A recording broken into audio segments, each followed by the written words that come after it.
Hello, welcome back to my channel. This is Sarah, and today I'll be sharing how I scored 80 marks in my financial management exam of ACCA. Just first step is to make study plan. Uh, I had made study notes. It was a book of more than 200 pages, and it was all handwritten by me. And uh, I included notes from Study Hub as well as from Kaplan study text, combining both of the two important points. And it also had a few questions which I thought which were necessary. And then exam kit. You have to go thoroughly with exam kit. I have solved exam kit twice, and after solving it for the second time, then also I have felt that these questions were not that uh, easy going for me. So I wrote them in a book, a small notebook of 100 pages, mainly the theory part of that. Like, if this is the case, you can do this. Otherwise, if there is something which I need to by heart, that things I have wrote in that book.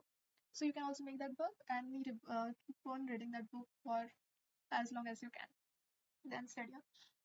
So when I started preparing for the exam, at that time the study up was new, like newly launched. So I was not very sure of doing this, like by depending on this completely. So I have gone through first Kaplan study text, and then when I got time, I got go through the study hub, which was provided by ACCA. Actually, the study hub was very good. But like if you are not having the basic knowledge of the subject or the topic, you should go with the Kaplan study text rather than going with study hub.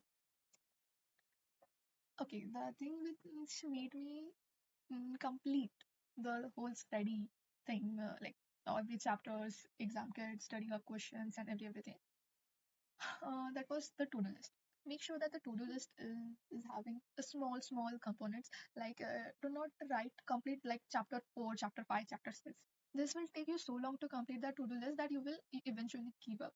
Rather, break that chapter 3 into all the 10 topics that are there in the chapter 3. And as soon as you do the first topic, you can make click or the check on that, so that as soon as you do one, two, three topics, that will give you um, that kick to keep on studying till you complete your today's to-do list. And yeah, it's necessary to prioritize tasks. Without this, you won't mm, keep moving, because like there are times when you feel like you don't want to study, but you need some motivation, and that can be you. I need to pass this exam. If I'll fail, what will be the scenario if my friend passed and I fail? Just imagine that, and you will just keep on studying, and you will also prioritize the studying thing. Step three is consistent study routine, regular review, and focus on understanding. Focus on understanding. This is done on the initial stage, and regular review. Like as soon as you have completed with all your understanding of the text, it's time for you to revise it. The more times you revise, the higher the chances are that you will retain it when it's exam time. You won't feel like, अरे यार ये तो मैं भूल गया या फिर something like that, because you have already studied it so many times. Preparation is a key. अच्छे से prepare करो. अच्छा, the same thing. Okay, these are the tips. I would not suggest everyone to follow it, but this worked for me, so you can give it a shot. The first tip is record time lapse of your study session. There is a time that you don't feel like start studying. So at that time, you can just keep your phone in front of you, starting the time lapse, and you can record yourself while you are studying. This will help you to be not staying away from the phone, because you're not actually using it for scrolling on Instagram or stuff. Rather, it's just recording you, and after like 30 minutes of session, you can see yourself, and you will feel good that wow, I've studied for this long. And you will find it quite funny, because like I do lot many moments. I keep on हिलते डुलते रहती हूँ. So like that, it's quite funny to watch you, and it's actually giving you that initial kick of starting the study. And then incorporate physical activity to revision. See, revisions are like the most boring things. Once you have like started recalling the things by you feel like, "अरे, ये तो मुझे आता है, I don't want to study that." But that's where you should not. That's what you should not think.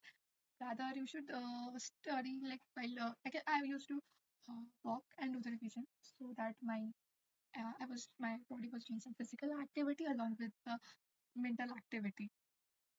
And yeah, rewards. Rewards are the most important thing. And without rewards, I cannot study. Like that's me. Like rewards can be of two types. After study rewards, like if I study for 4 hours, I will reward myself with a chocolate. Otherwise, the other type of reward can mean that you can reward yourself first. Okay, I'll have this chocolate, but if I'll have this chocolate, I need to study for 4 hours. And if you don't complete that goal, you will feel that यार इतना सा काम नहीं कर सकता तो और कुछ कर ही नहीं सकता करके so you don't want to demotivate yourself therefore you will need to study for 4 hours if you have accepted the chocolate otherwise don't accept it at the first place. Hmm. This is a special thing. For specifically for FM that I have did and this helped a lot in the section C. Section C has two types of question that is one is the theoretical and another is the numerical. Numerical questions may vary and I don't know what will be there in the exam but you will have to go through each and every question. So, but if you will look at the theory questions, you can see there is a repetitive thing going on there. Like there are questions which are different question but has a similar set of answers, similar set of points. So what you can do is that combine two three questions like this question or this question or this question has the similar answer. Like make a printout of that and recall it uh, along with the revision thing going on. So that's it for my side. Hope this helps. And if you have any other weird tips, please share it in the comment section. I would love to hear and implement it. And thank you. Bye bye.